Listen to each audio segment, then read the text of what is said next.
me dit que la parole est une épée. Quand elle pénètre, elle partage la main et l'esprit. Attriste l'homme et produit la repentance.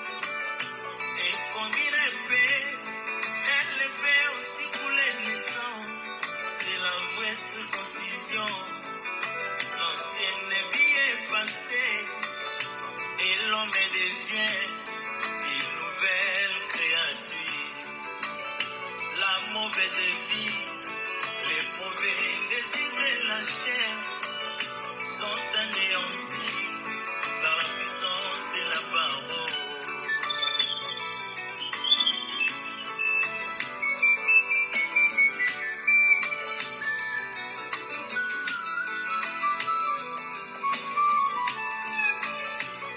J'ai vu Pierre après la vision du Saint-Esprit. Il s'est levé pour prêcher la parole de Dieu. En entendant bien, beaucoup d'hommes sont blessés. Et ma Bible me dit qu'il y a 3000 convertis. Mais pourquoi pas dans notre temps? D'un côté, la parole est allégée. Ils l'ont rendu faible pour plaire à leurs fidèles. Bien que de l'autre côté, la parole est bien prêchée, mais l'incrédulité envahit les hommes.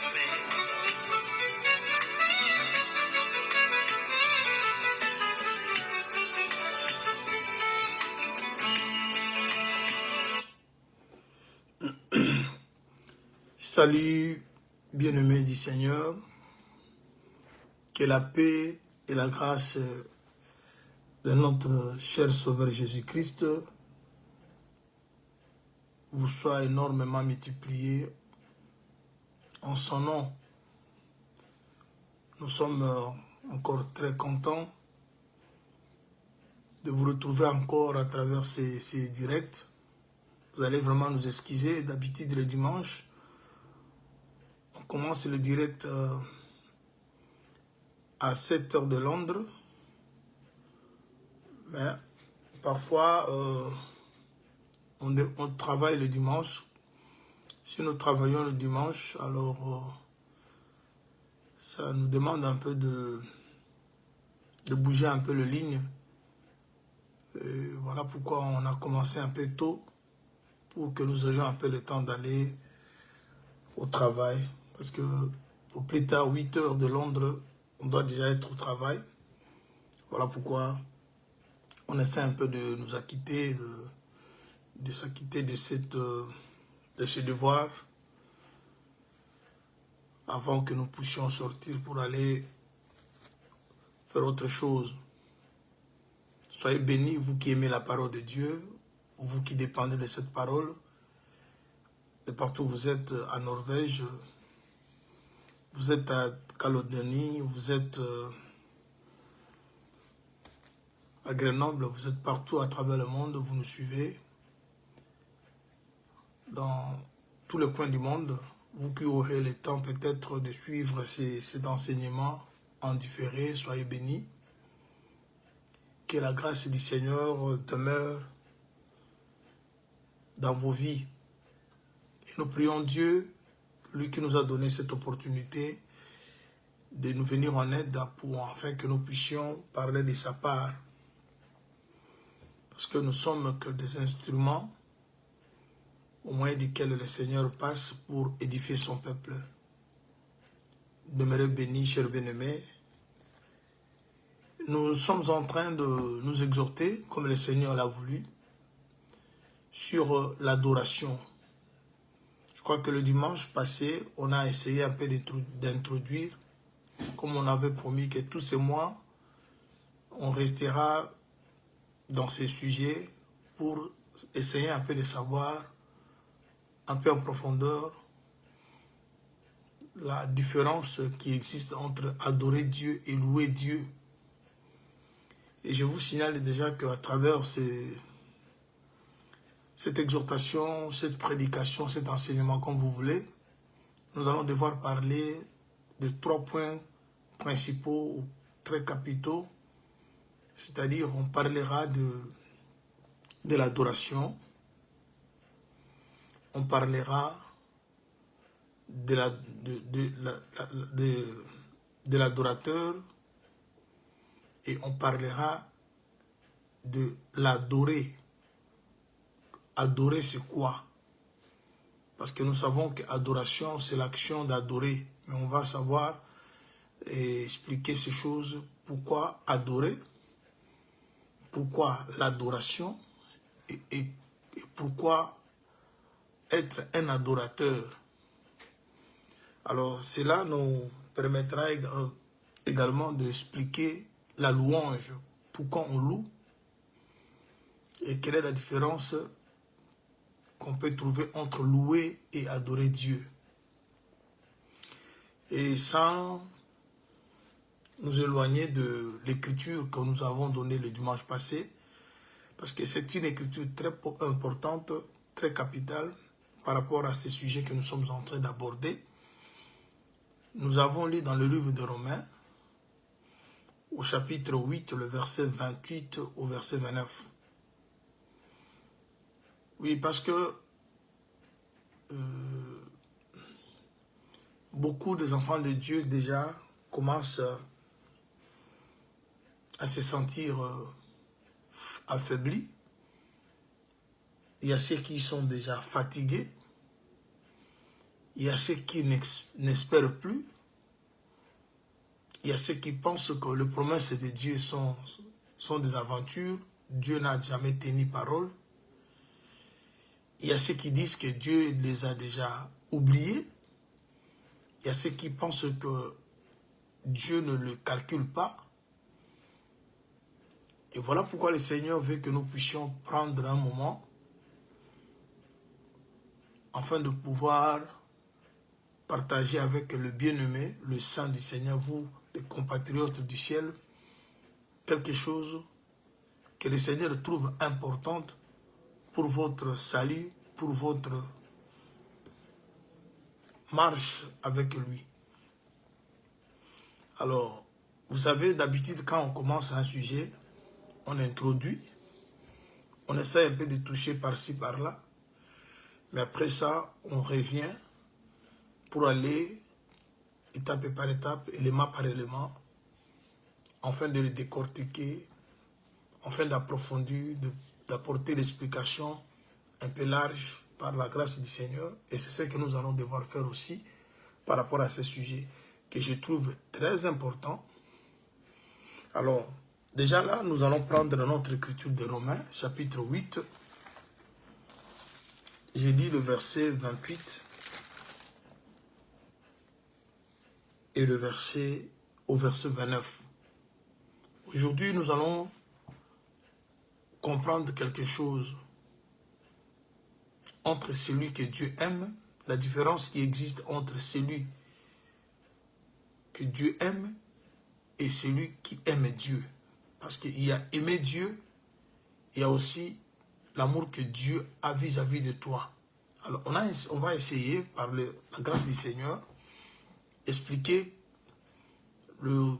ces deux catégories de gens.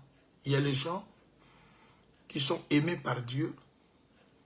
Nous tous, nous sommes aimés par Dieu. Mais il y a aussi ceux qui aiment Dieu. Alors, vous allez voir un peu la dose de l'amour qu'on doit trouver entre ces deux catégories de gens. Alors, nous sommes dans l'écriture des Romains. L'apôtre Paul parle aux Romains au verset 28 du chapitre 8. Nous savons du reste que toute chose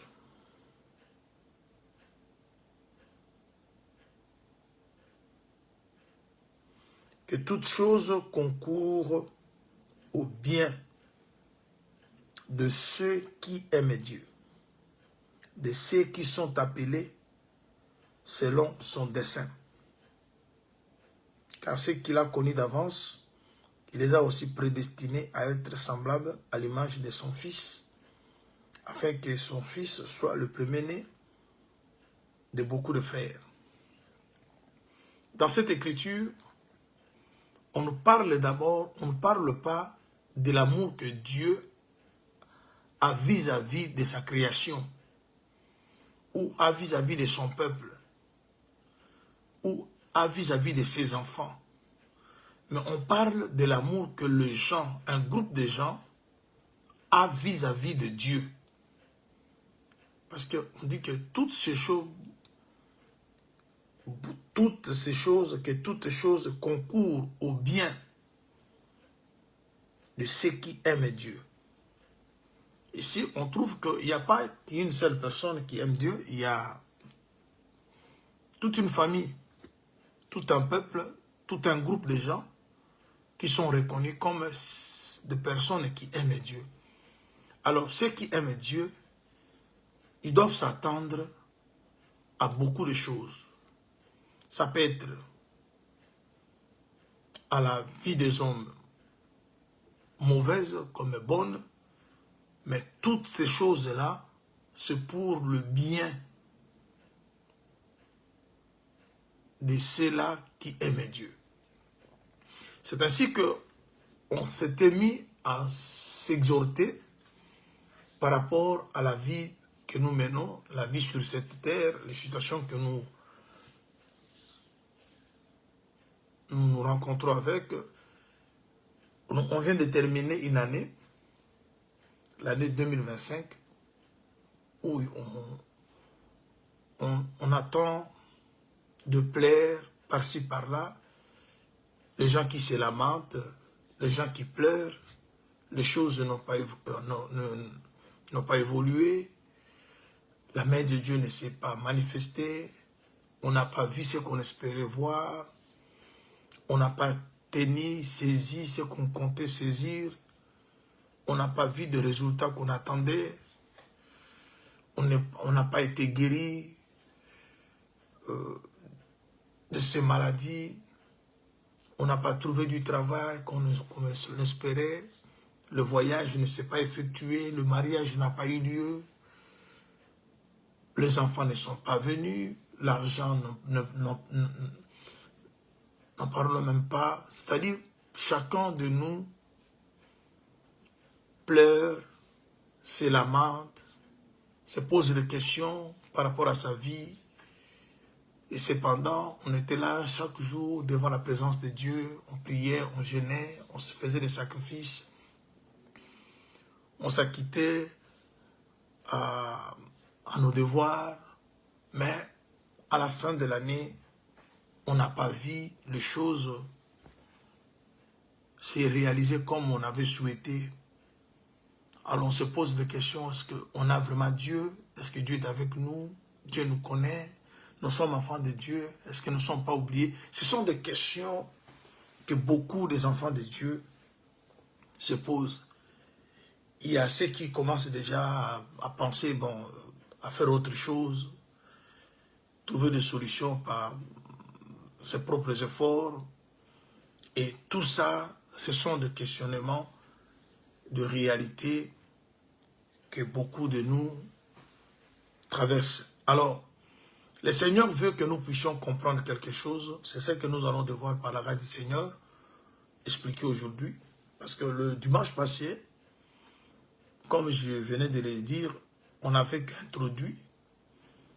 Mais nous voulons maintenant aller, élément par élément, avec la grâce du Seigneur, détailler, expliquer, approfondir, pour pouvoir permettre aux bien-aimés du Seigneur que vous êtes de pouvoir saisir la pensée, la vraie pensée, la profondeur que Dieu cache dans ses Écritures. Déjà, nous avons trouvé ici, dans le verset que nous avons lu, on nous parle de ceux qui aiment Dieu. Tout ce que leur arrive, ce n'est pas pour leur malheur, c'est pour leur bien. C'est-à-dire, on peut échouer dans ce qu'on fait dans un projet. Ce n'est pas la fin du monde. Ce n'est pas non plus que Dieu t'a oublié. Cet échec-là, c'est pour te préparer à une grande réussite. Cet échec-là, c'est pour t'enseigner à ne pas commettre d'autres erreurs qui t'ont amené à l'échec. Parce qu'on apprend toujours dans les erreurs. Voilà pourquoi nous étant des enfants de Dieu, ceux qui aiment Dieu, nous devons savoir bénir Dieu dans tout ce que nous avons comme, tout ce qui nous arrive comme circonstances. Alors voilà maintenant le problème qui nous amène maintenant à établir une différence entre louer Dieu et adorer Dieu. Alors, dans le verset que je lis, on montre plus l'amour d'un groupe de gens vis-à-vis de leur Dieu. Maintenant, vous qui aimez Dieu, vous qui faites tout pour Dieu, vous vous sacrifiez pour Dieu, mais le mot vous arrive, les choses ne semblent pas tourner. Vous allez faire comme nous avons lu dans Psaume 73, Psaume d'Azaph. Chacun de vous peut prendre le temps de lire cette écriture. Cet homme commençait à se questionner et à remettre même en cause sa purification, tous les zèles qu'il avait pour Dieu, la façon dont il se donnait. Parce qu'il voit toujours, il fait des sacrifices. Mais les choses ne tournent pas, les choses n'avancent pas. Mais cependant, ceux qui se méconduisent, ceux qui vivent dans le dérèglement, ceux qui font du n'importe quoi, ceux qui n'obéissent pas à la parole de Dieu, ceux qui sont reconnus méchants, ils ne cachent pas leur nature. Tout ce que ces gens-là font prospère. Alors, l'homme s'est posé la question, est-ce que je suis dans le bon? Est-ce que c'est moi qui suis dans l'erreur? Est-ce que j'avais commis une erreur de purifier mon cœur, d'abandonner telle vie, de laisser ceci, cela? Ouais, ce sont des questions que beaucoup de nous se posent. Mais comment je crains Dieu, j'aime Dieu, ma vie, je la donne à Dieu, je dépends de Dieu, je fais tout pour plaire à mon Dieu. Mais qu'est-ce que je récolte comme résultat? Ceux qui n'ont pas allé à l'église toute l'année, ceux qui n'ont même pas prié toute l'année, ceux qui n'ont même pas veillé, ceux qui n'ont même pas gêné, ceux qui n'ont pas pratiqué les bonnes œuvres, mais regarde comment ils prospèrent. Mais nous qui sommes chaque jour à l'écoute de la parole de Dieu, on ne peut pas faire ceci parce que la parole de Dieu n'autorise pas. On ne peut pas aller ni à gauche ni à droite, on cherche toujours à plaire à notre Dieu. Et qu'est-ce que nous récoltons à la fin de tout ça? Ce sont des questions et on regarde l'âge. On dit que si je meurs aujourd'hui, qu'est-ce que je vais laisser comme héritage à mes enfants?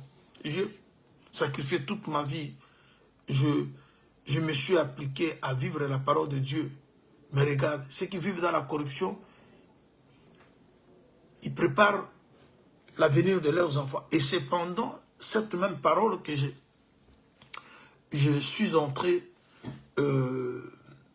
d'obéir, me dit, c'est aux parents d'amasser pour leurs enfants. Mais moi qui suis parent, je n'arrive pas à amasser pour mes enfants. Parce que je cherche toujours à plaire à Dieu. Mais là, j'avance, je n'ai absolument rien. Vous voyez, tout ça, nous sommes dans la réalité. Parce que des fois, on ne peut pas se cacher devant la réalité. Mais la parole est là pour répondre à toutes les questions que nous pouvons avoir dans nos vies. Parce que celui auprès de qui nous sommes approchés, il est plus que Salomon. Et si Salomon était en mesure de répondre à toutes les questions qui lui a été posées par la reine de Séba, alors comprenons que le Seigneur, qui est le véritable Salomon, a de réponses à toutes nos questions. Chers bien-aimés, alors je vais maintenant vous faire voir une autre chose. Aujourd'hui, je vais marcher dans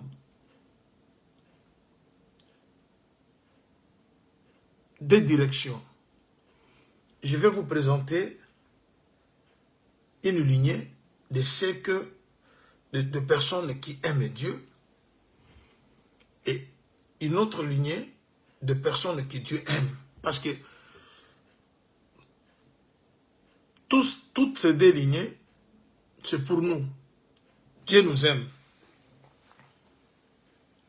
Mais au retour de cet amour, nous devons aussi aimer Dieu.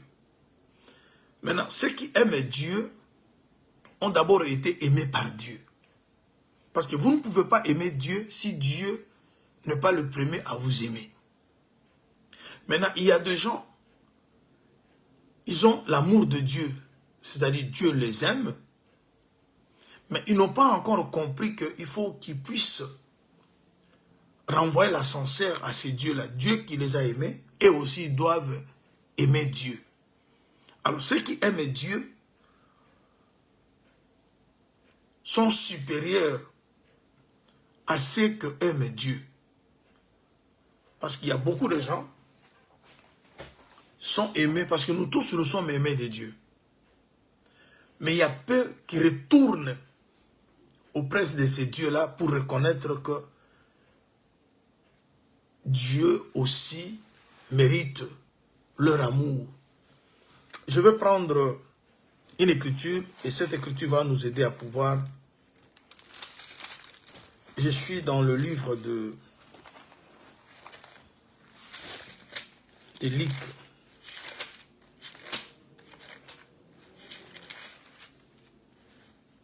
Nous sommes dans Luc.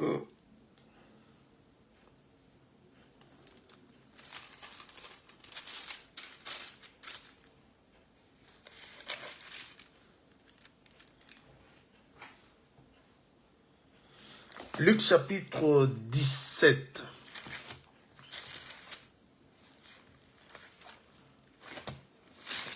À partir du verset 12.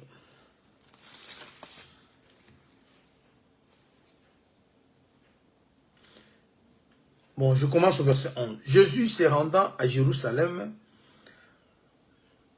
passait entre la Samarie et la Galilée. Comme il entrait dans un village, du lépreux vers à sa rencontre. Se tenant à distance, ils s'élevèrent la voix et dirent, Jésus, Maître, aie pitié de nous. Dès qu'ils les eurent vus, il leur dit, allez vous montrer au sacrificateur. Et pendant qu'ils y allaient, il arriva qu'ils furent guéris. L'un d'eux, se voyant guéri, revint sur ses pas, glorifiant Dieu, et à haute voix. Il tomba sur sa face, aux pieds de Jésus, et il lui rendit grâce. C'est un Samaritain. Jésus, prenant la parole, dit, les 10 n'ont-ils pas été guéris? Et les 9 autres, où sont-ils? Et ne s'est-il trouvé que cet étranger pour venir et donner gloire à Dieu? Puis il lui dit, lève-toi, va, ta foi t'a sauvé.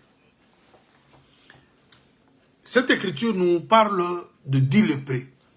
Vous savez déjà, à la lumière des Écritures, lorsqu'on parle d'un lépreux, c'est l'image d'un pécheur. Parce que lorsque vous êtes lépreux en Israël, vous êtes mis hors du camp. Vous ne pouvez pas vivre avec les autres qui sont en bonne santé. C'est une maladie qui parlait de l'impureté et qui symbolisait le péché. Et tout ce qui était lépreux, il était placé hors du camp. Mais ici, on nous parle de 10 lépreux. Déjà, le chiffre 10, c'est un chiffre aussi prophétique. C'est un chiffre qui parle des nations. C'est un chiffre qui parle de peuple. Alors, ces gens ont vu Jésus. Ils ont crié comme vous avez lu là. Jésus savait que, sachant que dans la loi, ce sont les sacrificateurs qui doivent déclarer que l'homme est impur ou pire. Il les a envoyés tous à l'aide de se présenter chez le sacrificateur. Pendant qu'ils partaient, ils se sont sentis guéris. C'est-à-dire la guérison a intervenu lorsqu'ils ont quitté Jésus pour aller se présenter au sacrificateur. Alors maintenant, une fois guéris, les 9 ont continué dans la joie, ils sont partis. Mais un de ces lépreux-là, parmi les 10, un rentre maintenant, il vient, il se prosterne devant Jésus, il rend grâce à Jésus. Jésus pose la question, si les autres, le 9 là, n'étaient pas guéris, et c'est simplement un étranger, un samaritain, qui est rentré pour rendre grâce au Seigneur. Je prends cette écriture pour expliquer le déflèche d'amour. L'amour, parce que je descendrai même dans la vie que nous menons avec le bien-aimé, dans nos mariages, dans notre société, notre vie de tous les jours. L'amour doit toujours avoir deux flèches. Une flèche aller, une flèche de retour. Alors maintenant, dans ces deux flèches-là, vous verrez, l'amour de Dieu, c'est la première flèche, et l'amour de l'homme vis-à-vis de Dieu, c'est la deuxième flèche. Alors, dans ce qui concerne l'adoration, parce que dans l'adoration, il y a l'amour. Mais il n'y a pas l'amour du sens, l'amour que Dieu a vis-à-vis de vous, mais c'est l'amour que vous avez de Dieu. Mais je veux d'abord que vous voyez, c'est là, dans ce que je suis en train d'expliquer sur l'histoire de lépreux. Parce que, comme je disais tantôt, aujourd'hui, je veux que nous puissions apprendre deux choses. Ce qui aime Dieu et ce que Dieu aime. Et lorsque Dieu aime, il fait quelque chose. Parce que Dieu, étant le modèle, il ne peut pas aimer en parole. Dieu aime avec les actes. Alors quand Dieu aime quelqu'un, il fait des choses pour témoigner l'amour qu'il a vis-à-vis de cet homme. C'est là maintenant qui amène l'homme à louer Dieu. Maintenant, quand vous aimez Dieu, vous devez aussi faire des choses pour témoigner l'amour que vous avez de Dieu. C'est là maintenant qu'on trouve l'adoration. Alors, je vais d'abord prendre une autre écriture pour essayer un peu d'éclairer celle que nous venons de lire de Luc 17. Là, nous voyons deux groupes de personnes. Quand le Seigneur Jésus les guérit tous, c'est l'amour qu'il a. Parce que vous savez, chers bien-aimés, il est écrit dans le livre de Jean chapitre 3, verset 16. Quand Dieu a aimé le monde, a tant aimé le monde, il a donné son Fils unique, afin que quiconque compte en lui ne périsse point, mais qu'il ait la vie éternelle. Vous voyez? L'amour de Dieu s'exprime par le donner. Et qu'est-ce qu'il a donné? Il a donné la vie de son Fils. Alors, pour que nous aimons Dieu, la Bible dit, je prends 1 Jean chapitre 4. 1 Jean 4. Je lis le verset 19, je pense.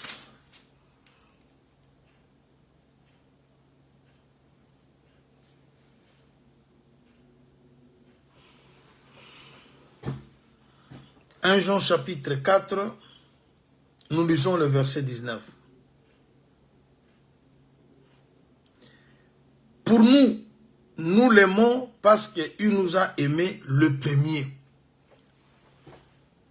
Cette écriture parle de deux amours.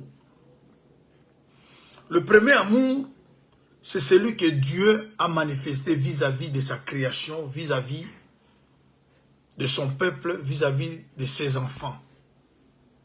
Maintenant, il y a maintenant le retour de cet amour. C'est ce que nous manifestons à ces dieux. C'est-à-dire, on ne peut pas aimer Dieu si Dieu n'est pas le premier à aimer.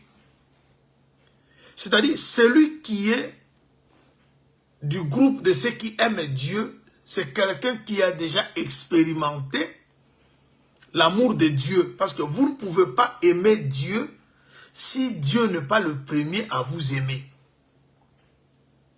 C'est-à-dire, parmi les 10 lépreux, la guérison que le Seigneur leur a apportée à eux, c'est-à-dire à ces 10 lépreux, c'est l'amour que le Seigneur avait de ces 10 lépreux. Maintenant, ça demandait maintenant que ces lépreux-là qui ont été guéris témoignent aussi de l'amour à celui qui les a aimés le premier en leur accordant la guérison. Mais on a vu que un de ces 10 lépreux, un étranger qui est revenu se prosterner. Parce que vous allez vous rappeler que le dimanche passé, on avait parlé, l'adoration, ça se passe dans la prosternation. Celui qui adore se prosterne. Mais celui qui loue peut crier, peut chanter, peut danser. Mais dans l'adoration, on doit remarquer la prosternation. Alors cet homme retourne, il se prosterne. Mais les autres sont partis dans la joie d'être guéris. Mais vous allez remarquer qu'il s'est passé des choses. Ils ont été tous guéris, mais ils n'ont pas été tous sauvés. Le verbe sauver était conjugué lorsque cet homme-là, le Samaritain, est revenu. Jésus va lui dire, ta foi t'a sauvé. C'est-à-dire, les autres étaient guéris, mais l'autre était guéri et sauvé. Parce que vous savez, bien aimé, les choses que Dieu peut faire dans nos vies, Dieu peut te donner une solution liée à ta chair. Il te donne le mariage, il te donne le travail, il te donne le voyage, il te donne les enfants, il te donne l'argent. C'est la guérison de la chair. Mais le salut, on peut avoir tous les biens du monde sans avoir le salut. Et le salut maintenant, c'est lorsqu'on se prosterne. Quand cet homme est rentré, se prosternant devant celui qui l'a guéri, c'est là maintenant qu'on parle du salut de cet homme. On dit que va, ta foi t'a sauvé. Et les autres étaient guéris comme lui, mais n'étaient pas sauvés. Parce que nous, c'est que nous cherchons plus. Il est vrai que l'enseignement que nous venons de suivre dernièrement ici concernant l'acquisition du salut, on a fait comprendre au peuple de Dieu, dans le salut, il y a la rosée du ciel, il y a aussi la grâce de la terre. C'est-à-dire, Dieu donne le matériel, il donne aussi la vie éternelle. Alors, nous qui sommes de Dieu, nous cherchons les deux. La vie présente, on doit avoir des solutions. Et nous cherchons aussi la solution par rapport à la vie à venir. Alors, ce qui se passe ici, on trouve deux personnes, deux groupes de gens. Le 9 là constitue ce que aime Dieu. C'est-à-dire le gens que Dieu aime. Quand Dieu aime, Dieu fait des choses. Il guérit. Il donne des solutions. C'est ça l'amour qu'il a. Parce qu'il est écrit, quand il a aimé le monde, Dieu, il a donné son Fils unique. Et le Fils qu'il a été donné, c'est pour donner solution à tout ce que nous avons. Maintenant, il y a maintenant une autre étape. Ceux-là qui ont vu l'amour de Dieu doivent aussi aimer ces dieux. C'est là où ça pose un problème. Les gens veulent toujours être aimés de Dieu, mais aimer Dieu, ça pose problème. On va avancer. Ça déjà, c'est un des témoins. 1 Jean chapitre 4, verset 19. Où nous voyons que si nous aimons Dieu, c'est parce que lui, il est le premier à nous aimer. C'est-à-dire, celui qui aime Dieu, il a déjà aimé, il a déjà été aimé par Dieu. Voilà pourquoi, au retour de ce que Dieu a fait dans sa vie, en l'aimant, lui aussi aime Dieu. Mais celui que Dieu aime, il nous reste encore de témoigner cet amour, de renvoyer l'ascenseur, voulais-je dire, à Dieu. Parce qu'il y a beaucoup de gens, ils vivent l'amour de Dieu, mais ils sont incapables de témoigner maintenant cet même amour à Dieu. Je prends un autre témoin. Je suis dans Jean, toujours 1 Jean chapitre 5. 1 Jean chapitre 5, je suis au premier verset jusqu'au 3e. Quiconque croit que Jésus est le Christ est né de Dieu. Et quiconque aime celui qui l'a engendré, aime aussi celui qui est né de lui. Nous connaissons que nous aimons les enfants de Dieu lorsque nous aimons Dieu et que nous pratiquons ses commandements. Car l'amour de Dieu consiste à garder ses commandements. Et ces commandements ne sont pas pénibles. Aimer Dieu, ça se résume en observation de sa parole.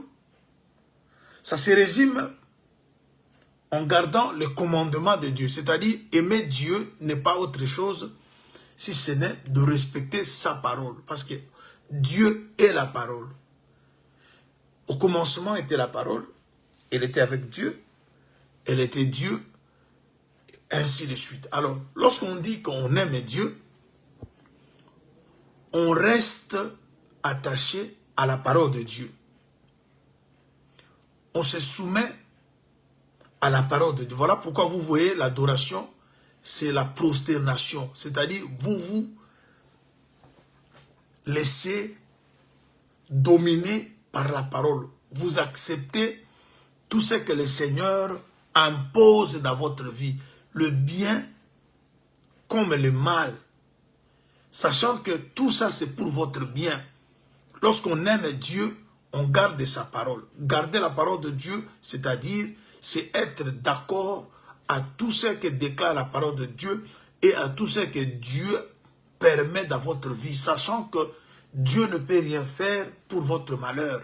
Ça peut sonner mal, ça peut retarder, ça peut durer, on peut échouer, mais tout ça, nous le voyons dans le sens positif que dans cet échec, il y a quelque chose que Dieu prépare pour mon bien. Dans cette perte, il y a quelque chose que Dieu est en train de préparer pour moi. Voilà, aimer Dieu. Maintenant, ce qui reste que dans le cadre où ils veulent que Dieu puisse les aimer, ils attendent toujours recevoir de Dieu quelque chose pour qu'ensuite ils puissent le louer. Lorsqu'on loue Dieu, on le loue par rapport à un bienfait, des hauts faits. Mais lorsqu'on adore Dieu, on l'adore Dieu dans l'ensemble de tout ce qu'on vit. Le mot et le bien. C'est-à-dire, celui qui adore, il a un niveau très élevé de la compréhension de Dieu, de l'amour de Dieu. Parce qu'il ne voit que Dieu dans tout ce qui lui arrive. Il sait que tout ce qui m'arrive, Dieu est derrière. Et comme Dieu est derrière, je ne peux que l'adorer, je ne peux que me soumettre à sa volonté. C'est ça, c'est prosterner, comme je l'avais expliqué autrefois. Maintenant, je vais vous faire voir encore une autre chose. Je vous présente maintenant deux types de gens. Dans ces deux types de gens, ça va résumer ce que je suis en train de parler concernant des catégories de personnes. Il y a une catégorie de ceux qui sont aimés de Dieu et une autre catégorie, c'est la catégorie de ceux qui aiment Dieu. Bref, de ceux qui louent Dieu, ce sont ceux qui sont aimés de Dieu. Ceux qui adorent Dieu, ce sont ceux qui ont l'amour de Dieu. Alors, je vais prendre deux témoins. Nous sommes dans le livre de Jean. Je vais l'expliquer par rapport à des apôtres de Jésus. Il y a un apôtre que la Bible dit, déclare qu'il était aimé de Jésus. C'est bien l'apôtre Jean. Mais il y a l'autre apôtre qui aimait Jésus, c'est Pierre. Jean était aimé. Jésus l'aimait. Mais Pierre, lui, aimait Jésus. Alors, ça arrive aussi dans l'amour. Quand vous aimez, vous supportez. Celui qui aime a toujours eu un gros cœur. Il a toujours voulu conserver, protéger, soutenir. Parce que l'amour couvre la multitude des péchés. Même lorsque nous aimons Dieu, quand même bien Dieu ne pêche point. Mais tout ce que Dieu fait, même si ça sonne mal aux yeux du monde, parce que quand les gens nous regardent des fois, les gens se moquent de nous. Ils disent que non. Si vraiment ils connaissent Dieu, s'ils ont vraiment Dieu, ils ne pouvaient pas souffrir. Mais comme on a l'amour de Dieu, on ne voit pas tout ça. Les gens veulent nous faire voir que Dieu est mauvais. Mais nous par l'amour qu'on a de Dieu, on ne voit pas ça. On manque à manger, mais on a toujours l'attachement à ces dieux. On n'a pas de mariage, on a toujours l'attachement à ces dieux. On n'a pas des enfants, on n'a pas du boulot, on n'a pas tout ce qu'on cherche. Et les gens se moquent de nous, mais nous, comme l'amour couvre la multitude, c'est-à-dire dans l'amour, je vais vous faire voir. Permettez que je lise quelques écritures. C'est là que vous allez comprendre maintenant la dimension de l'adoration. Pourquoi Dieu cherche les adorateurs et non des loueurs.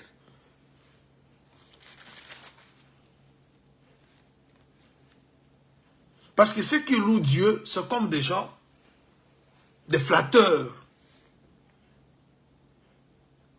Ils chantent parce qu'on a donné. Lorsqu'on ne donne pas, on ne chante pas. Vous voyez? Les gens qui sont là par occasion. Je vais prendre Jean. Jean chapitre 13.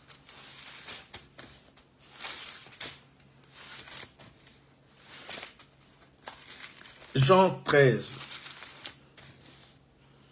Je suis au verset 23. Je vais lire quelques écritures. Nous sommes dans Jean chapitre 13. Je lis le verset 23. Un disciple, celui que Jésus aimait, était couché sur le sein de Jésus. Vous voyez? Là, les disciples, Jésus en avait plusieurs. Mais on dit qu'il y avait un que Jésus aimait. Tout ça, bien aimé, Jésus était en train de cacher des choses qui devaient être maintenant expliquées pour notre compréhension. Alors, qu'est-ce qui va se passer? Ça, c'est d'abord une des Écritures. Je vais prendre encore une autre, toujours dans le livre de Jean. Chapitre 20.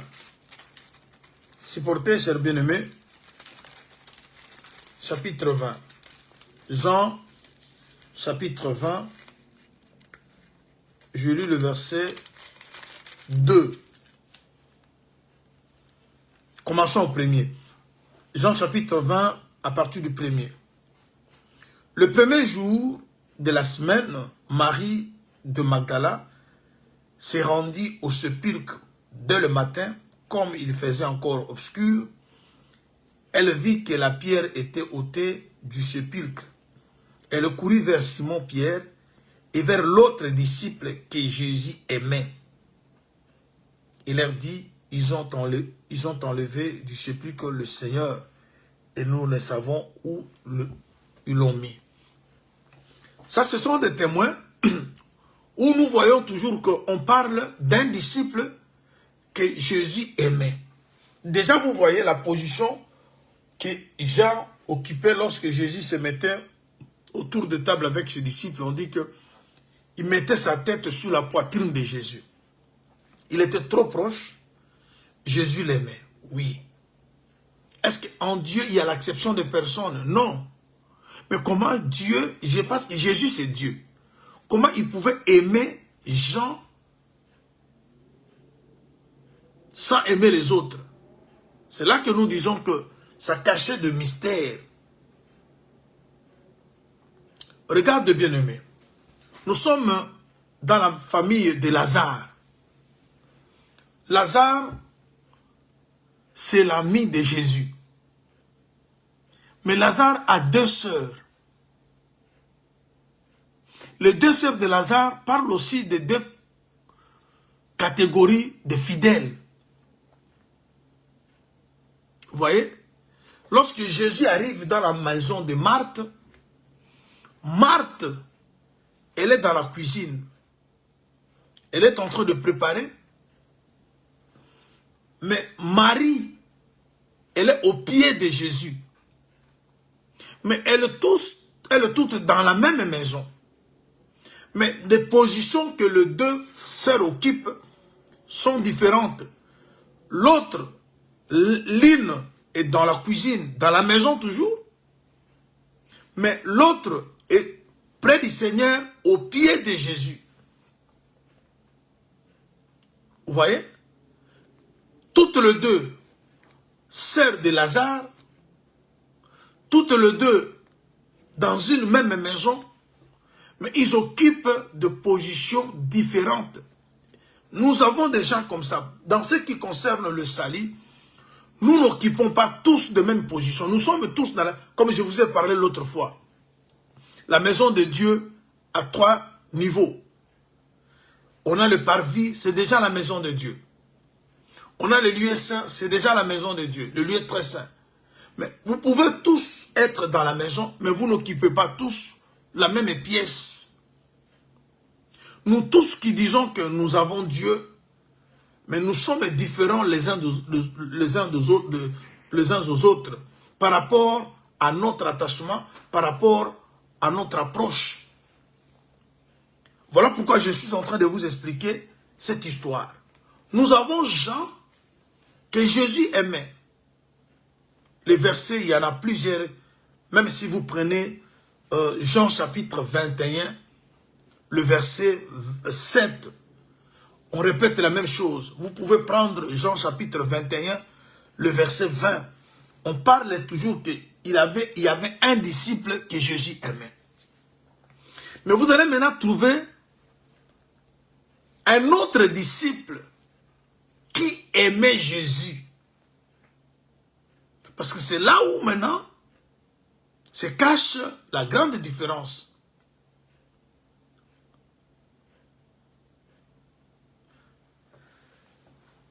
La position de Jean mettant sa tête sous la poitrine de Jésus, c'est là où il y a le cœur. C'est là où il y a le secret. Dieu dans son amour, il nous révèle des choses. Il a dit aux disciples, je ne vous cache rien. Je ne vous appelle plus serviteur, je vous appelle mes amis. Et beaucoup de nous, nous louons Dieu à cause de ce qu'il a fait. Même David, lorsque vous lisez dès Samuel, je pense, chapitre 6, lisez tous ces chapitres-là à partir du 1er, allez jusqu'au verset 16. On parle de David qui dansait lorsque l'arche de l'Éternel entrait. Vous savez pourquoi David dansait? Ça, c'était pas l'adoration. David était en train de louer Dieu, de célébrer Dieu. Pourquoi? À cause de l'arche. Et nous louons des fois Dieu à cause de la révélation de la parole. Quand on se regarde que non, Dieu a laissé tout le monde, il est venu se révéler à nous. Il a permis que nous connaissions des choses. Nous le louons. À cause de l'excellence, à cause de la révélation, à cause du mystère. Parce que nous sommes aussi les disciples que Jésus aime. L'Église, c'est le disciple que Jésus aime. Mais Dieu ne veut pas simplement que nous soyons le disciple que Jésus aime. il faut que nous soyons aussi les disciples qui aiment Jésus. C'est là où se cache un problème. Alors, je vais vous faire voir une chose. Je prends une écriture. Parce que à cause de la révélation que Dieu nous donne, ça nous pousse aussi à louer Dieu. Je prends par exemple Psaume 147. Parce que la danse que David a exhibée, ce n'était pas l'adoration, c'était la louange. Mais qu'est-ce qui a mis David dans cet état? C'est le retour de l'arche. L'arche, c'est la présence de Dieu. L'arche, c'est le symbole de la parole. L'arche, c'est la victoire. Lorsque l'arche entre dans sa cité, il était dans ses états, il dansait pour Dieu. Il était en train de louer, mais il n'était pas en train d'adorer.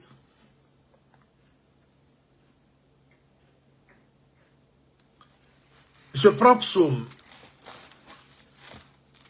147. Je lis le verset 19 et le verset 20. 147, ouais.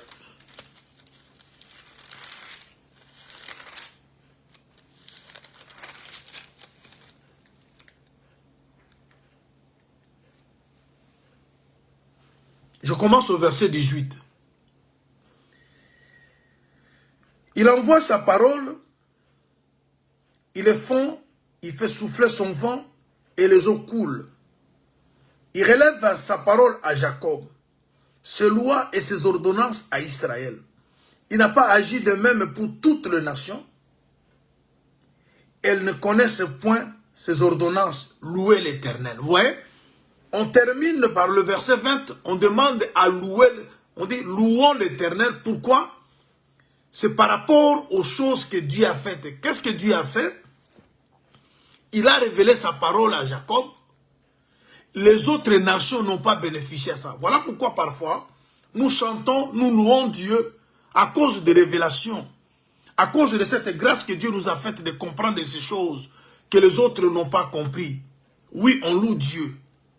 Voilà pourquoi la position des gens, comme les disciples que Jésus aimait, la Bible montre que sa tête était placée sous la poitrine de Jésus. Et lorsqu'on parle de la poitrine, on voit du cœur, on voit les secrets. C'est-à-dire, quand le Seigneur te révèle les choses, ça te pousse à les louer. Ce sont des bienfaits, ça fait partie des bienfaits de l'Éternel. Bien aimé, connaître ces choses que nous connaissons, c'est une grâce. C'est l'amour que le Seigneur a vis-à-vis de nous.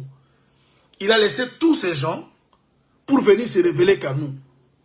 Les gens qui partent étudier, faire de la théologie, mais ils n'arrivent pas toujours à comprendre c'est Dieu. Mais ils se révèlent. Quand Dieu se révèle à toi, c'est l'amour qu'il a vis-à-vis de toi.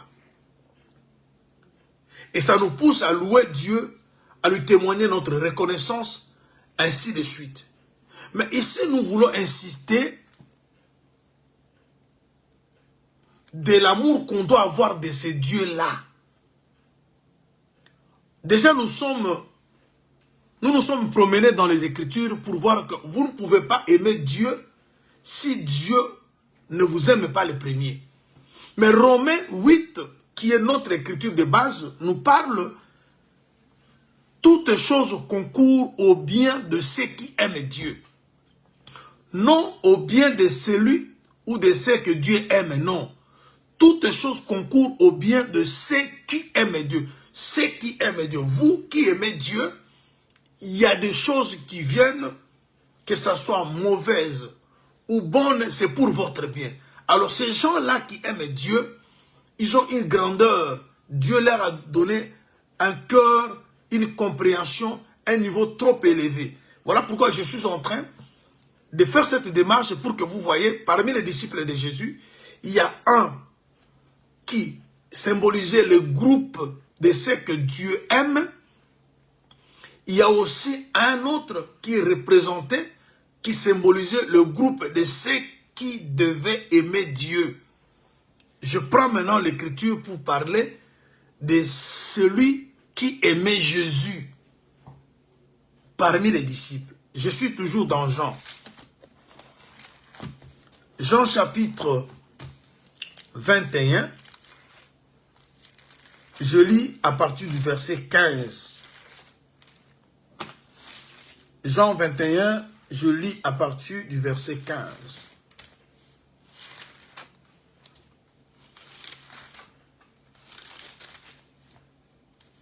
Voilà.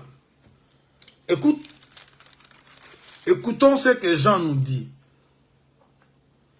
Après, je suis au verset 15e, chapitre 21. Après qu'ils eurent mangé, Jésus dit à Simon-Pierre, écoutons la question.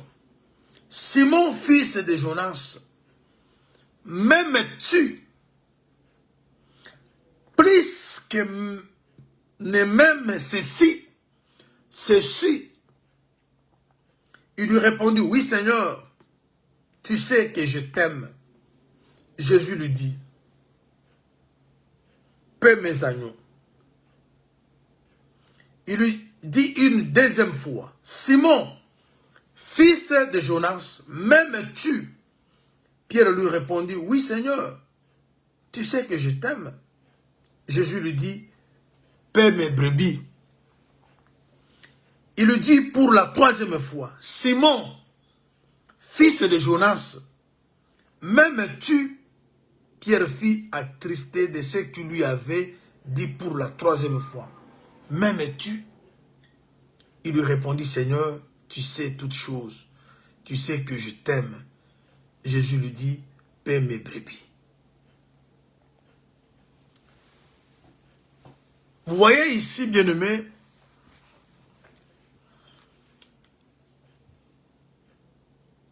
Jésus pose la question 3 fois à Simon. Et la question, c'était celle de savoir si Simon l'aimait plus que ceux qui disent qu'il l'aime. Il y a des gens qui disaient qu'ils aiment Jésus. Mais Jésus voulait savoir si l'amour que Simon a de Jésus dépasse l'amour que les autres ont de ces Jésus. Je crois que la question était claire. Si je peux la reprendre au verset 15 du chapitre 21. Lorsqu'ils ont fini de manger, Jésus va poser la question à Simon. M'aimes-tu plus que ne m'aime ceux-ci? Le ceux-là sont les autres parce qu'ils étaient avec les disciples. Les Jean étaient là, les Matthieu, le Barthélemy, le Jacques. Ce sont ceux qui constituent le groupe de ceux-ci. Parce que ces gens étaient là. Mais Jésus était en train de faire la comparaison. C'est ce que je vous disais tout à l'heure. Nous pouvons être tous dans une même maison, mais nous ne sommes pas tous dans la même pièce. Aujourd'hui, nous disons tous que nous servons Dieu, mais nous ne le servons pas tous de la même façon. Bien que Dieu veut que nous le servions tous de la même façon, mais nous ne sommes pas tous arrivés à la même compréhension. Comme je vous ai montré l'histoire de Marie et Marthe. Toutes les deux étaient sœurs à Lazare. Toutes les deux étaient dans la maison où Jésus était reçu. Mais toutes les deux n'étaient pas dans la même pièce. L'autre, l'une, était dans la cuisine. L'autre était au pied de Jésus.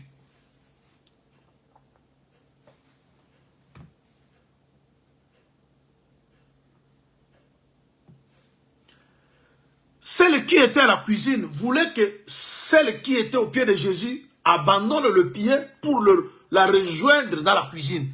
Elle est venue même plaider, demander à Jésus si Marie pouvait aller l'aider.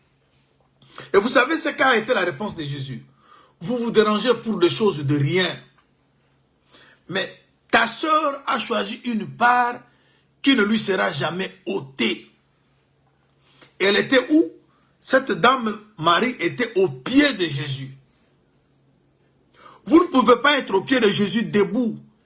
Cette femme s'était prosternée.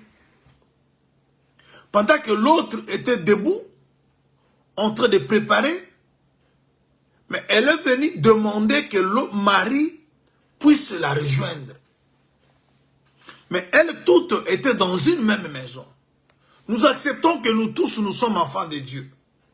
Nous acceptons que nous tous, nous sommes disciples. Mais écoutons maintenant la question que Jésus pose ici. Est-ce que tu m'aimes plus que ceci? Pierre a répondu, je t'aime, tu le sais. Je t'aime, tu le sais. Troisième fois, Pierre a pleuré, mais il a répondu, tu le sais Seigneur, je t'aime. Et quand il disait qu'il aime Jésus, il y a une responsabilité qu'on lui confiait. Parce que celui qui t'aime,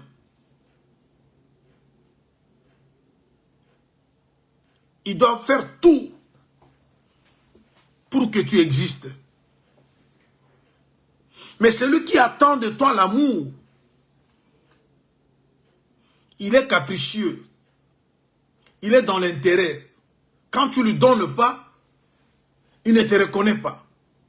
Mais celui qui t'aime, on dit à Pierre trois fois. La première fois, on lui dit, paie mes agneaux. Ceux qui aiment Dieu, ce sont ceux qui protègent les agneaux de Dieu. Il dit encore, paie mes brebis. Je peux amener cette histoire dans des volets prophétiques, doctrinales, évangéliques. Parce qu'ici, Simon n'est pas simplement Simon ministre. Simon, c'est aussi l'ensemble de toutes personnes qui ont l'amour, qui aiment Dieu. Quand vous aimez Dieu, vous allez veiller à ce que ce qui appartient à Dieu ne soit pas volé, ne soit pas détruit.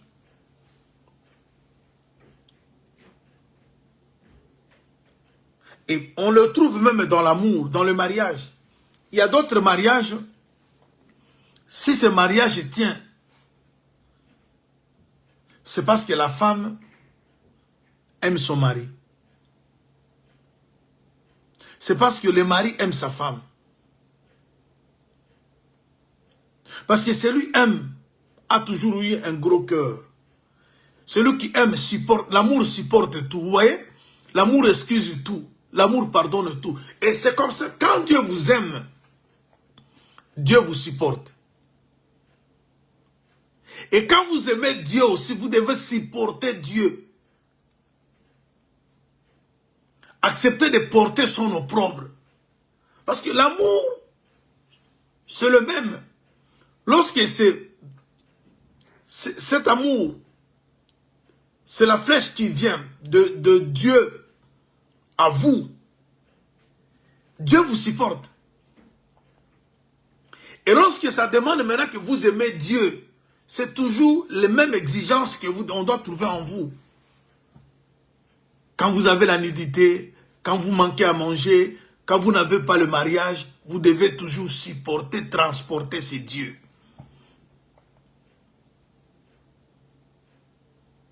C'est là où maintenant on trouve l'adoration. Alors, pose-toi maintenant la question, tu es de quel côté? Tu es de quel côté? Tu es que du côté où on exige que Dieu doit m'aimer. Voilà pourquoi on a toujours exigé, il faut que Dieu m'achète ceci, il faut que Dieu me donne ça. Quand vous exigez, c'est ça le problème.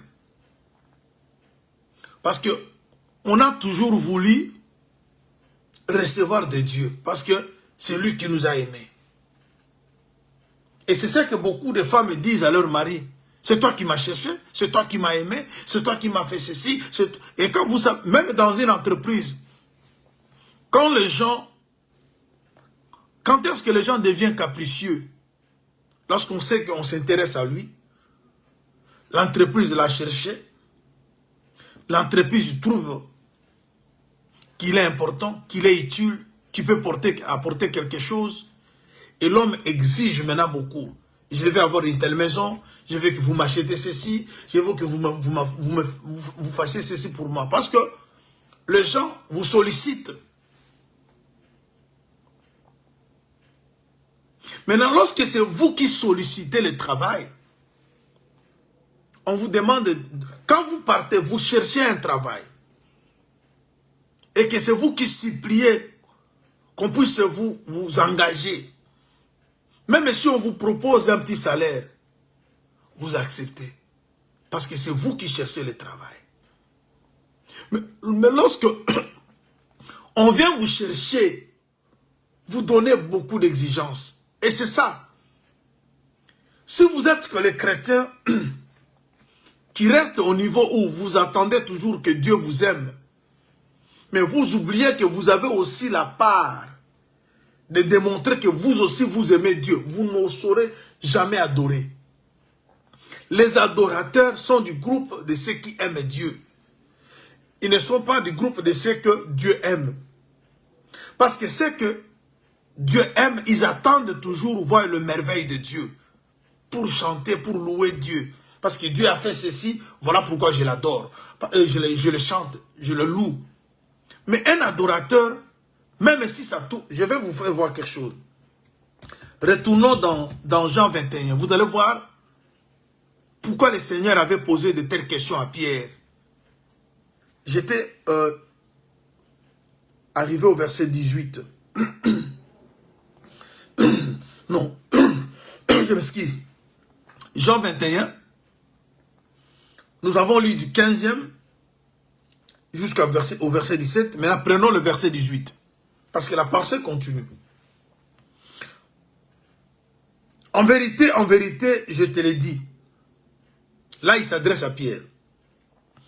Quand tu étais plus jeune, tu te saignais toi-même. Et tu allais où tu voulais.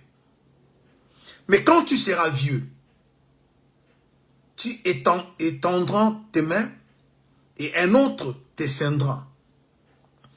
Et te mènera où tu ne voudras pas. Il dit cela. Qui dit cela? C'est Jésus. Il dit cela pour indiquer par quelle mort Pierre glorifierait Dieu. Et ayant ainsi parlé, il lui dit, suis-moi. Est-ce que vous voyez ici? Toutes ces choses, Jésus parle à Pierre pour enfin indiquer par quelle mort Pierre glorifierait Dieu. Ici, on parle de la mort. Vous savez que la mort paraît comme une mauvaise chose. Il n'y a personne qui aime la mort. La mort, c'est comme la fin de tous les projets. Parce qu'on peut espérer faire quelque chose lorsqu'on vit. Mais lorsque vous mourrez, vous ne ferez absolument rien. Mais ici, la mort peut glorifier Dieu. C'est-à-dire, les gens qui aiment Dieu, même leurs échecs glorifient Dieu. Même leurs souffrances glorifient Dieu. Même leur pauvreté glorifie Dieu. Quand vous aimez Dieu, tout ce que vous vivez, tout ce que vous connaîtrez, toute étape que vous traversez doit glorifier Dieu. Ici, la mort peut glorifier Dieu. On dit, il a dit ça pour indiquer de quelle mort, par quelle mort Pierre glorifierait Dieu. Et ensuite, il lui dit, suis-moi. Voilà pourquoi même dans la doctrine, chers bien-aimés, les gens qui peuvent bien préserver l'œuvre sont des personnes qui aiment et non des personnes qui cherchent toujours qu'on les aime. Quand vous voyez un frère, un serviteur, un prédicateur dit à son père, tu ne m'aimes pas,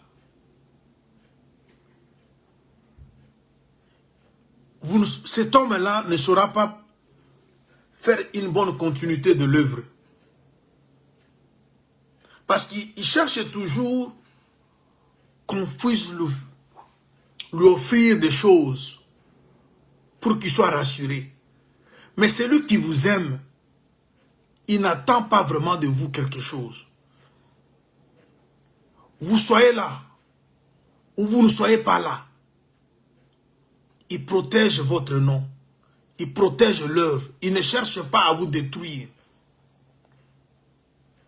Et vous avez vu que la responsabilité, Jésus ne l'a pas laissé à Jean. Jean était aimé, mais on ne lui a pas laissé la responsabilité. Parce que les personnes qu'on aime sont des personnes capricieuses. Mais les personnes qui vous aiment, ce sont des personnes qui se sacrifient pour vous.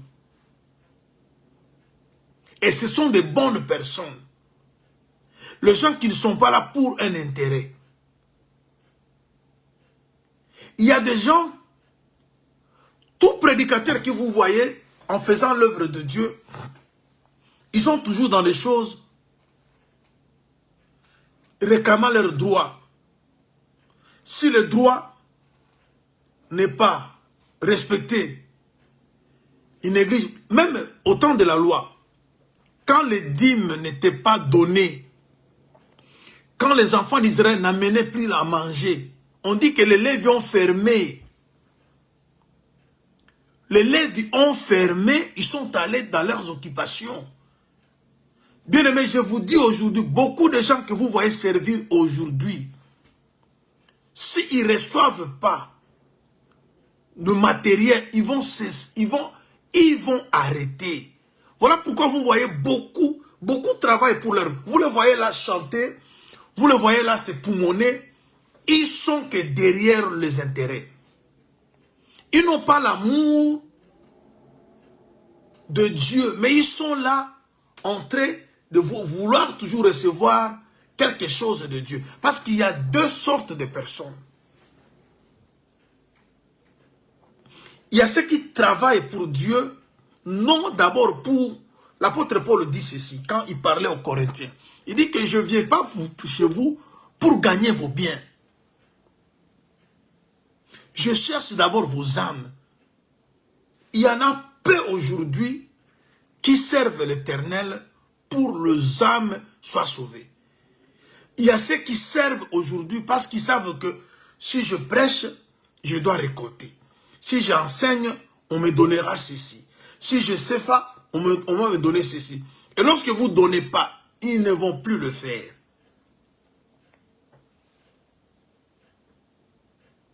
Combien de prédicateurs aujourd'hui,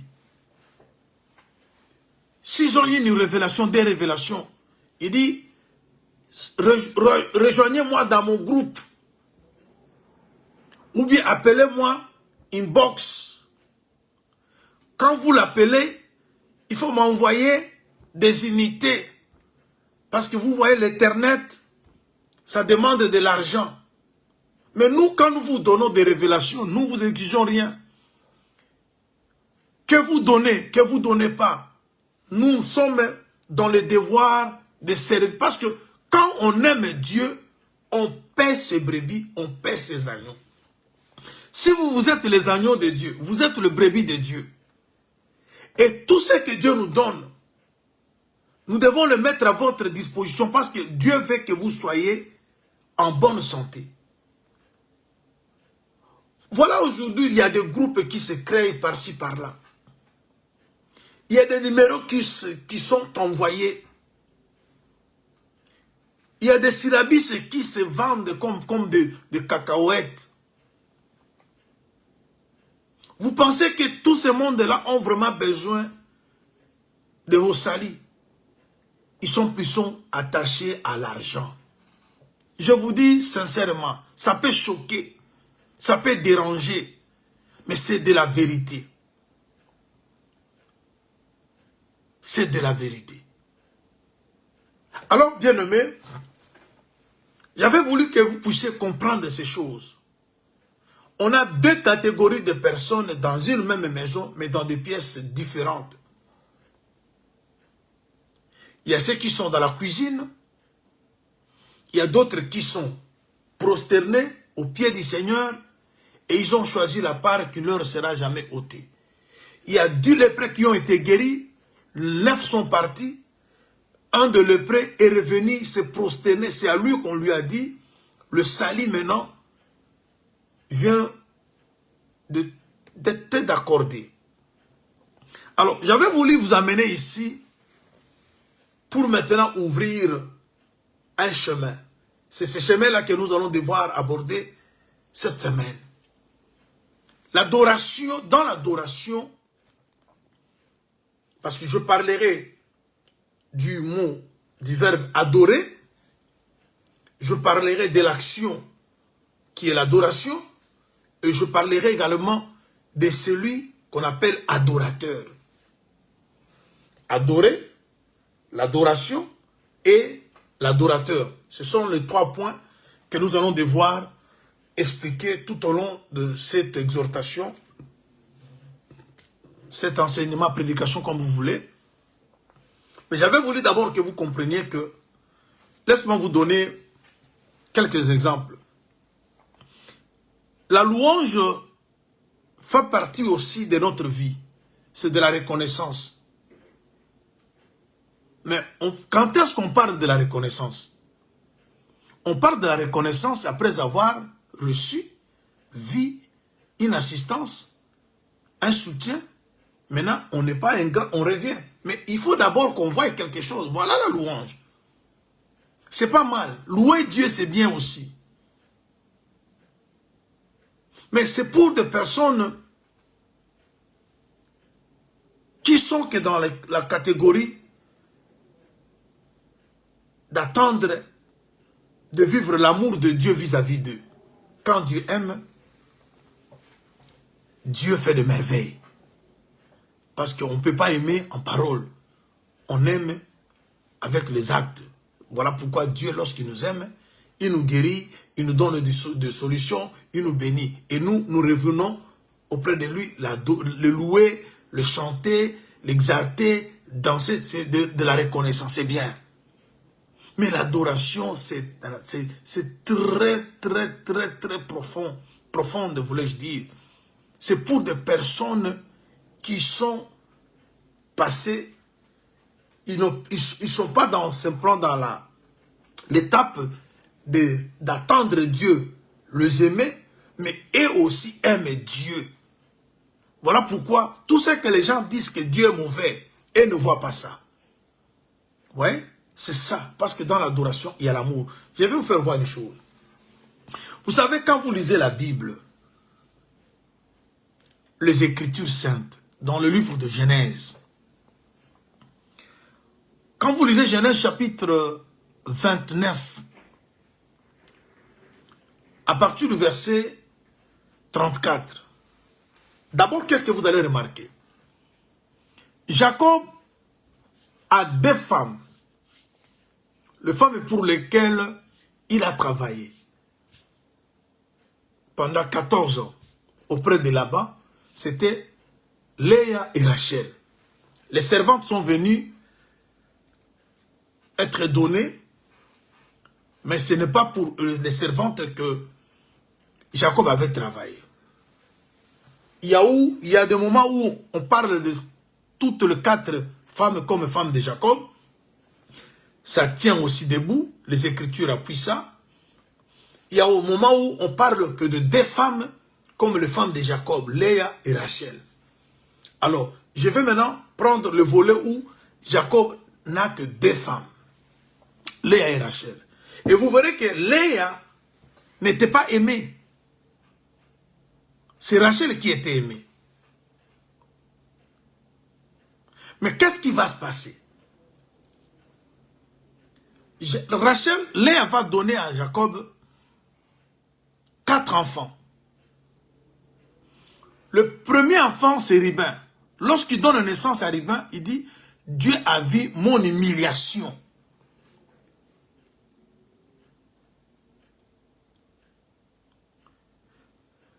Elle n'était pas aimée. Mais elle était toujours... J'aimerais que vous allez remarquer quelque chose aussi de très, très important. Je suis dans Genèse. Je suis au chapitre 29.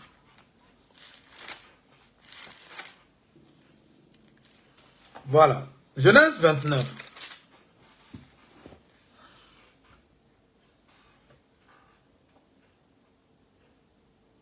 Au verset 31, je commence. L'Éternel vit que Léa n'était pas aimée. Il la rendit féconde. Tandis que Rachel était stérile. Elle devint enceinte et elle enfantant un fils à qui elle donna le nom de Ruben, car elle dit, l'Éternel a vu mon humiliation. Retenez d'abord, Léa vivait dans l'humiliation. Il y a différence entre humilité et humiliation.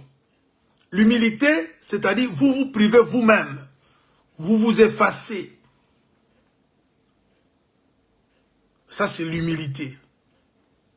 Mais l'humiliation, on vous impose. Ça ne vient pas de vous. La situation, le moment, les gens vous humilient. C'est ça l'humiliation. Mais Rachel ici parle que Dieu a vu son humiliation. Et au départ, on dit qu'elle n'était pas aimée. Et qui devait l'aimer? C'est Jacob.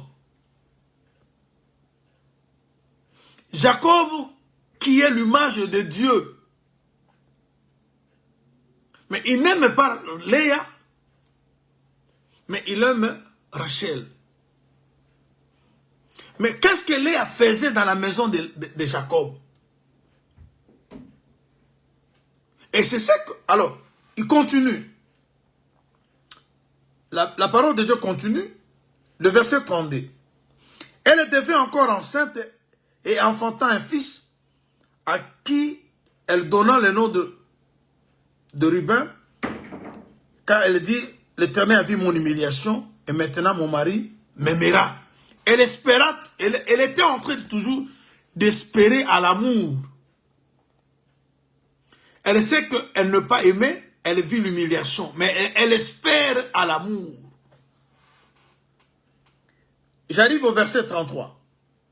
Elle devint encore enceinte, elle enfantant un fils, elle dit, l'Éternel a entendu que je n'étais pas aimée. Elle continue à confirmer que Dieu sait que je ne suis pas aimé. Mais Dieu a entendu que je n'étais pas aimé. Il m'a aussi accordé celui-ci. Il lui donna le nom de Siméon. Siméon qui veut dire accordé.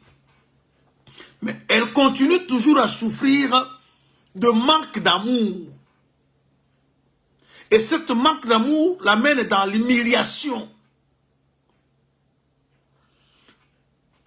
On arrive au verset qui suit, le verset 34. Elle devait encore enceinte et elle enfantant un fils. Elle dit, pour cette fois, mon mari s'attachera à moi. C'est-à-dire, depuis qu'elle a eu 2 autres enfants, le mari ne s'est pas toujours attaché à elle. Elle était toujours en train d'espérer. Cette femme souffrait de manque d'amour de son mari. Mais elle était toujours dans la maison de cet homme-là. C'est là que je vais vous amener à comprendre quelque chose. Et cette fois-là, l'enfant qu'on donne dit, cette fois-ci, mon mari s'attachera. C'est toujours conjugué au futur. Et elle appelle cet enfant Lévi. Elle devait encore enceinte, le verset 35. Et elle enfantant un fils, elle dit, cette fois, je louerai l'Éternel. Car c'est pourquoi qu'elle dit, qu'elle lui donnant le nom de Juda, elle cessa d'enfanter. Juda, c'est louer. Juda, c'est louange. Et quand vous lisez dans la parole de Dieu, partout on parle de la louange. C'est suite d'une réponse, c'est suite à un exaucement, à une visitation. Mais vous allez maintenant comprendre que quand est-ce que cette femme va parler de la louange. Avant que cette femme loue, elle était dans l'adoration. Elle adorait son mari. Bien que le mari ne l'aimait pas, elle adorait le mari.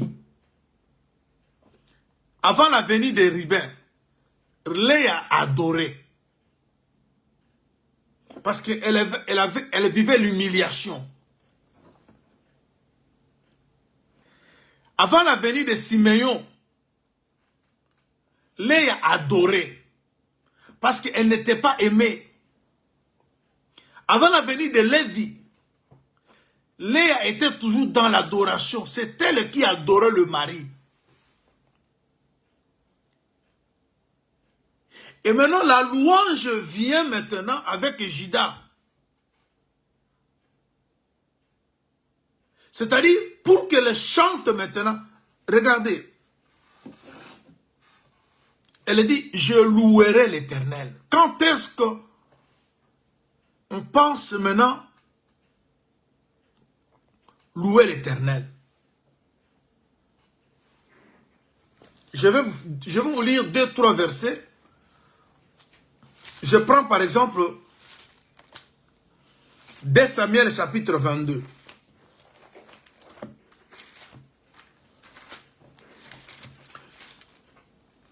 Je commence à citer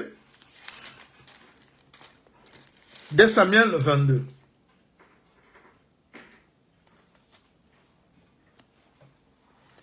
Samuel 22.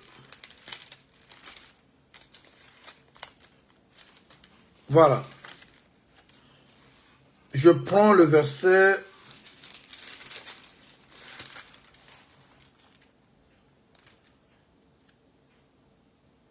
Le verset 50.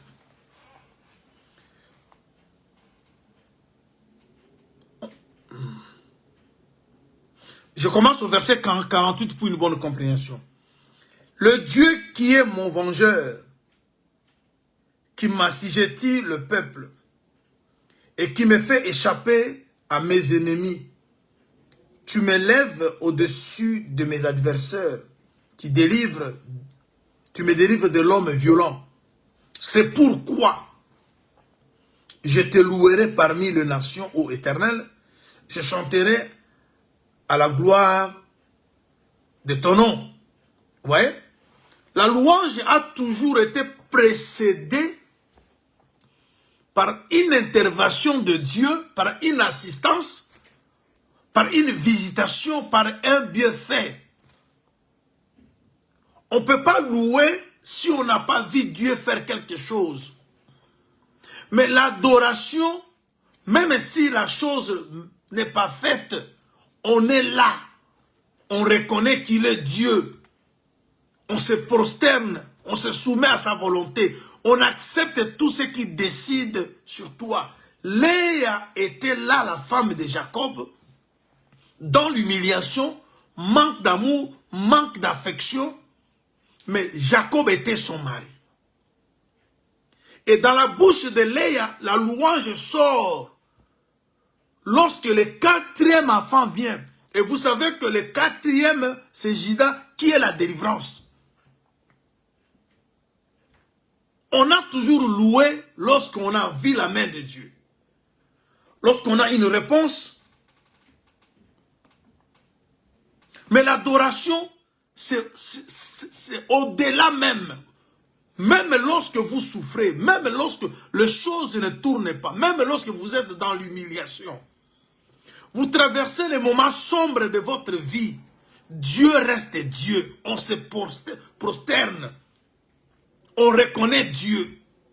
Et c'est une dimension trop élevée. Voilà pourquoi Dieu, à travers le Seigneur Jésus-Christ, il pose la question à Simon. Si Simon l'aimait plus que ce qui était là. Et cet amour devait s'exprimer par la mort. Aujourd'hui, notre souffrance nous pousse toujours à dire du n'importe quoi. Il y a ceux qui maudissent Dieu parce qu'ils n'ont pas trouvé solution. Il y a ceux qui maudissent les hommes de Dieu. Il y a ceux qui maudissent les assemblées parce qu'ils n'ont pas eu à manger. Et ça, on comprend que vous êtes dans le tape de personnes qui veulent toujours être aimées de Dieu. Mais aimer Dieu, c'est pour des matures, des personnes matures. C'est pour des personnes qui... Je prends encore une autre écriture. Parce qu'on va se quitter déjà. Je lis...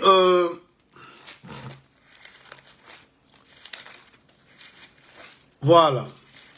Je peux prendre Psaume chapitre 7. Psaume 7, voilà.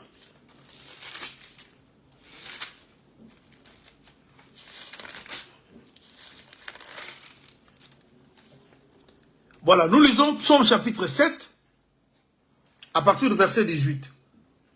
Écoutons.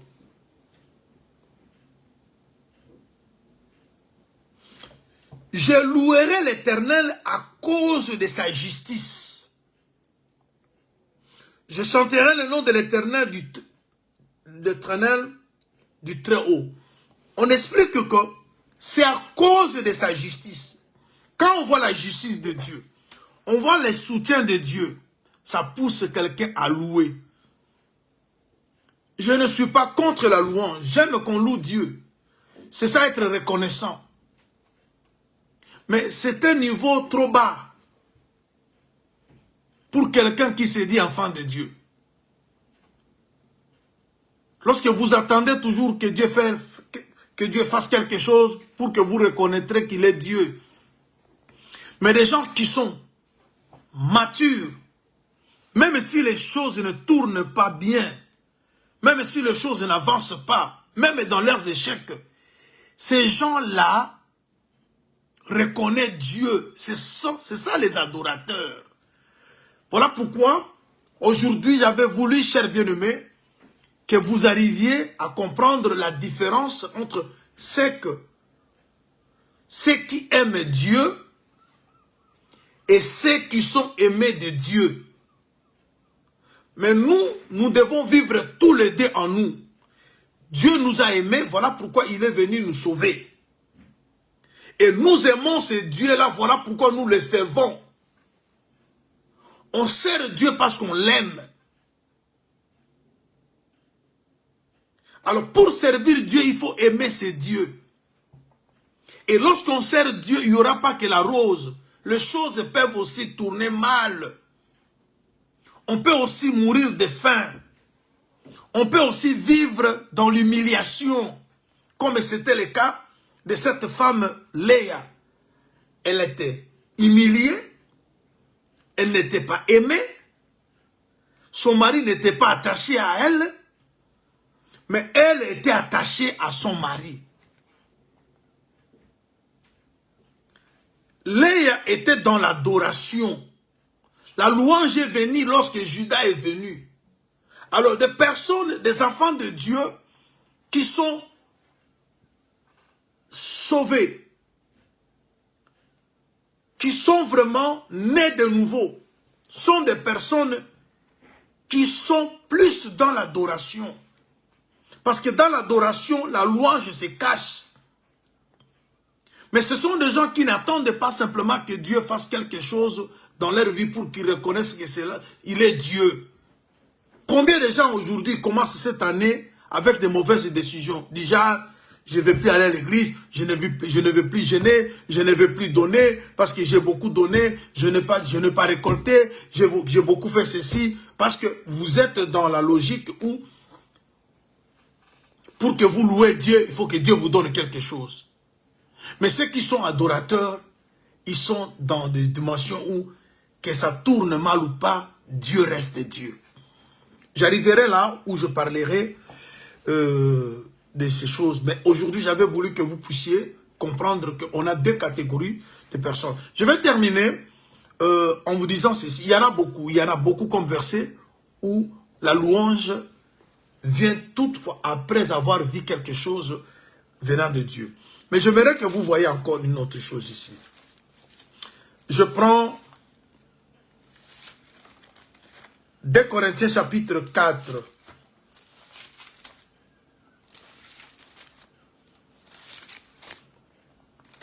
Deux Corinthiens 4, verset 11. 2 Corinthiens 4, 11.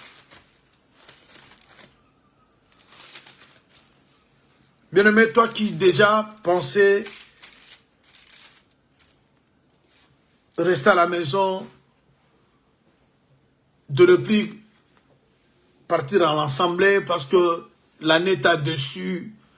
Cette année 2025 m'a déçu, Dieu m'a déçu, les hommes de Dieu m'ont déçu, toutes les promesses ne sont pas réalisées.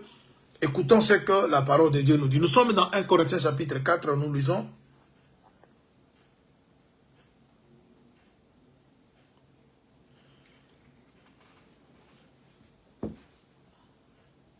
Jusqu'à 7 heures, verset 11, nous souffrons la faim, la soif, la nudité. Nous sommes maltraités, errants, ça et là. Nous nous fatiguons à travailler de nos propres mains, injuriés, nous bénissons, persécutés, nous supportons, calomniés, nous parlons avec bonté et nous sommes devenus comme des balayures du monde et de rebuts de tous jusqu'à maintenant. Bien-aimés, dans cette marche avec Dieu, il y a l'humiliation. On peut passer des moments où vous sentez l'humiliation. Vous parlez de Dieu, mais tout autour de vous, les gens réussissent, mais vous ne réussissez pas. Vous craignez Dieu, tout autour de vous, les gens se marient, mais vous ne vous mariez pas. Et les gens se moquent de vous. Les gens remettent même en cause votre foi. On vit ça. Mais quand vous êtes un adorateur, ces choses-là ne vont pas vous séparer de l'amour de Dieu. C'est ce que l'apôtre Paul a dit dans Romains. Qui me séparera de l'amour de Dieu? Mais l'apôtre dit que nous mourrons de faim. Vous servez Dieu. Un Dieu vrai, vous prêchez la bonne parole. Mais vous n'avez pas une bonne vie. Vous mourrez de faim dans vos maisons. Des fois, vous dormez mal, vous n'avez pas où poser votre tête. Parce qu'aujourd'hui, les hommes de Dieu, ils ne comprennent pas ça. Beaucoup servent Dieu avec intérêt. Ils parlent toujours de leur pauvreté, ils parlent toujours de leur faim. Ils parlent toujours de leurs difficultés.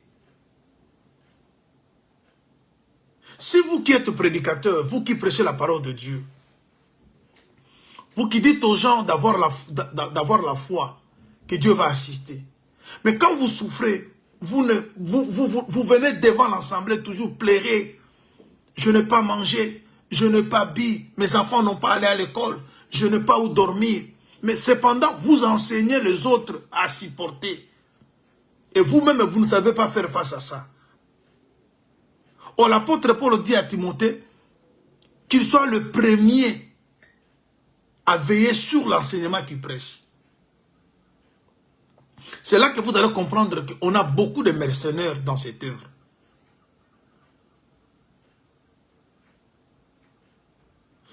Lorsqu'il faut parler de leur situation, ils prennent des heures et des heures.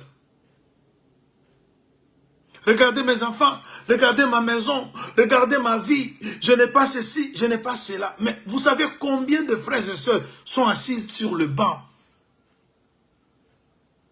Ils souffrent, ils ne mangent pas, ils ne travaillent pas. Mais c'est vous qui leur apportez la parole d'avoir la foi, Dieu va visiter. Mais vous, vous n'avez pas la foi de supporter la fin d'un jour, d'un mois.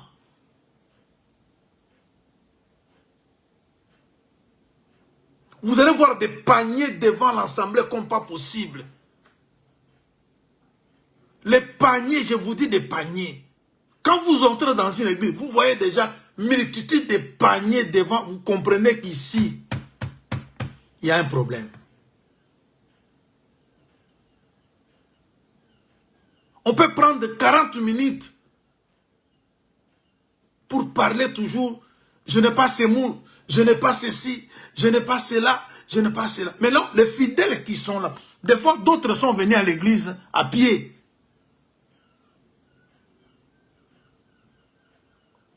Vous leur parlez de Dieu qui bénit, ils rentrent à pied.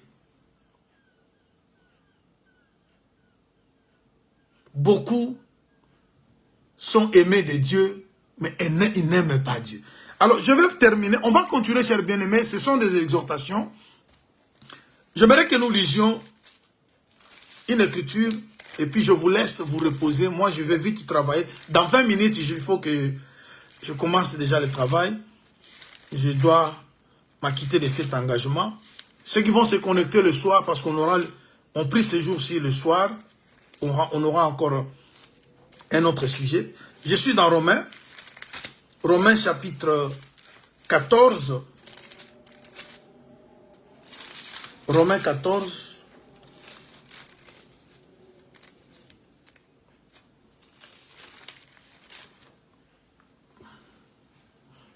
Romains 14, je lis le verset 7 au 8. En effet, nul de nous ne vit pour lui-même. Nul ne meurt pour lui-même. Car si nous vivons pour le Seigneur. Et si nous mourrons pour le Seigneur. Soit donc que nous vivions, soit donc que nous mourions, nous sommes au Seigneur. Vous voyez? C'est ça une dimension trop élevée de personnes qui ont la maturité. Vous vivez et vous mourrez pour le Seigneur. Voilà pourquoi la mort de Pierre, selon le dire de Jésus, devait glorifier le Seigneur.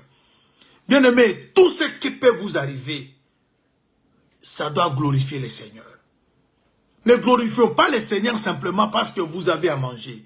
Que votre faim glorifie le Seigneur. Que votre chèque glorifie le Seigneur. Ça, c'est la dimension des adorateurs. Je sais que le temps de louer viendra. Mais vous devez d'abord adorer. Et demain, par la grâce du Seigneur, je vais vous expliquer comment on trouve l'amour dans l'adoration. Parce que ceux qui adorent ont l'amour exagéré. Ceux qui adorent, ce sont ceux qui font des cultes. Parce qu'il faut faire culte à Dieu. Que Dieu vous bénisse. Je m'arrête là. Moi, je cours vite pour...